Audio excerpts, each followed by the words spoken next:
சனி 3, 6, 11 இருந்தால் கோதார பலம் அதி கம்பீரமாக இருக்கும் அப்படின்னு எல்லாரும் சொல்லுவாங்க. நான் சொல்லலை, அப்படின்னு எல்லாரும் சொல்லுவாங்க.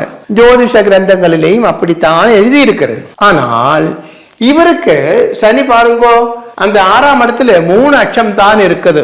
அப்ப இவருக்கு அந்த பலம் சரியாகாது. ஏனென்றால் இவருக்கு 6ஆம் இடத்துல சனியோட சுவாதீனம் 3 பாயிண்ட்ஸ் தான் இருக்கு.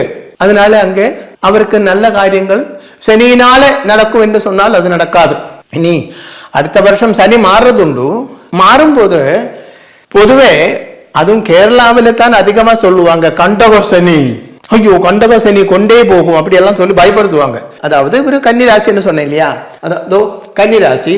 இந்த ராசியிலேயும் அதுக்கு 12ஆம் இடத்திலேயும் 2ஆம் இடத்திலேயும், அதாவது ராசியிலே இருந்து முன்னையும் பின்னையும் சனி 2.5 2.5 2.5, இதுதான் 7.5 சனி அப்படி சொல்றது.